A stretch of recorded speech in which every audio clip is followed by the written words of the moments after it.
तो गाइस कल हमने नेहरू युगीन नीति देखी थी कि नेहरू युगीन नीति क्या थी भारत और पाकिस्तान के विभाजन के बाद। और उसके बाद देखा था कि क्या क्या समस्याएं उत्पन्न हुई थी भारत और पाकिस्तान के विभाजन के बाद।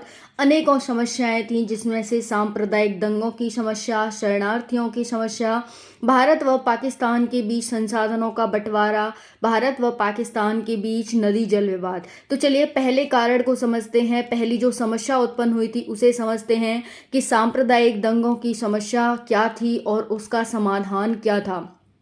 साथियों बहुत ज़्यादा इम्पोर्टेंट आपके लिए सेशन रहने वाला है, एंड तक देखिएगा। स्टार्ट करते हैं। 14 एवं 15 अगस्त 1947 को क्रमशः पाकिस्तान एवं भारत की स्थापना हो गई थी। आप सभी जानते हैं भारत से एक दिन पहले यानी 14 अगस्त को पाकिस्तान स्वतंत्र हुआ था और 15 अगस्त को भारत स्वतंत्र हुआ था। फिर है किससे स्वतंत्र हुआ था, तो अंग्रेजों से स्वतंत्रता मिली थी। दोनों देशों में रहने वाले सीमावर्ती क्षेत्रों में हिंदू व मुसलमान पाकिस्तान व भारत में आवागमन करने लगे। इसी दौरान सीमा के दोनों तरफ दंगे भड़क उठे। यह कहना मुश्किल है कि इसकी शुरुआत कैसे हुई थी, क्योंकि तत्कालीन पाकिस्तान भारतीयों तथा भारतीय पाकिस्तान पर यह आरोप लगाते हैं। ये कह रहा है कि ये कहना मुश्किल है कि इसकी शुरुआत कैसे हुई दंगों की, लेकिन यह है कि पाकिस्तान भारतीयों तथा भारतीय पाकिस्तान पर यह आरोप लगाते हैं कि घटना के परिणाम स्वरूप पंजाब व बंगाल पलने लगा। दोनों ओर के जो लोग हैं वो मारे गए तथा उनकी महिलाओं व बच्चियों का बलात्कार तक किया गया। भारत ने सांप्रदायिक दंगे पर नियंत्रण करने के लिए न सिर्फ पुलिस अपितु सेना का भी सहारा लिया। भारत में दंगाइयों को देखते ही गोली तक मारने का आदेश दिए गए, जिसके परिणाम स्वरूप धीरे धीरे सांप्रदायिक हिंसा पर नियंत्रण प्राप्त कर लिया गया। भारत सरकार के द्वारा किए गए संरक्षणात्मक एवं सुरक्षात्मक प्रयास का ही परिणाम था।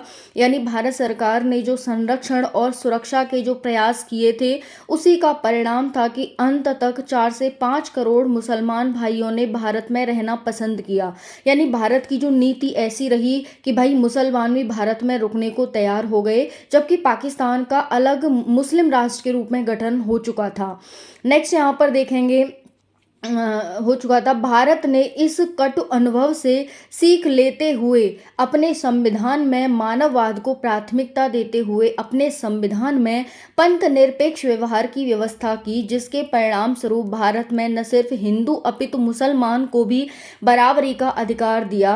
समय के साथ संविधान में अल्पसंख्यकों की विशेष स्वतंत्रता व संरक्षण का प्रावधान दिया गया, जो भारतीय राजनीति की संपूर्ण विश्व में क्या होने लगी। संपूर्ण विश्व में, तो संपूर्ण विश्व में अनोखी विशिष्टता है इसकी।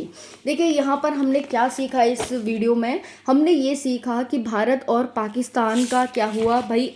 भारत और पाकिस्तान अलग हुए, उससे पहले हम भारत चीन युद्ध पढ़ा था, उसके परिणाम प्रभाव देखे थे। अब हम यहाँ पर नेहरू युगीन नीति देख रहे थे कि भारत और पाकिस्तान के विभाजन के बाद नेहरू जी की क्या नीति रही।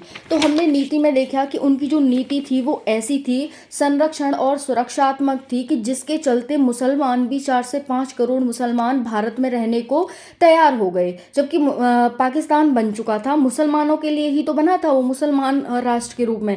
लेकिन उसके बाद भी तो सरकार ने क्या सोचा कि संविधान में उसने पंथ निरपेक्षता की व्यवस्था की, और उसके परिणाम स्वरूप ही अपने संविधान में भी उसने क्या है, अल्पसंख्यकों मुसलमानों को बराबरी का अधिकार दिया।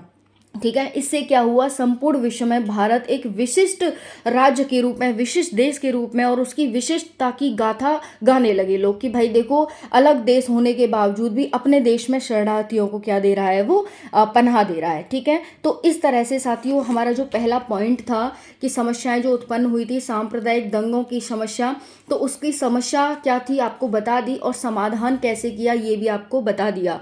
ये आपके आगे आने वाले भविष्य में घर में कुछ भी छोटी मोटी आनाकानी हो जाती है, उसमें भी आपको बहुत ज़्यादा हेल्प करने वाला है कि किस तरह से आप बराबरी का अधिकार अपनाएं, किस तरह से आप संतुलन बनाए रखें। इस तरह से आप यहाँ पर समझ सकते हैं। ठीक है, वीडियो कैसी लगी कमेंट में ज़रूर बताना। कल हम क्या पढ़ेंगे साथियों, तो कल हम दूसरा पॉइंट पढ़ेंगे यहाँ पर शरणार्थियों की समस्या। क्या थी शरणार्थियों की समस्या? ठीक है जी, धन्यवाद।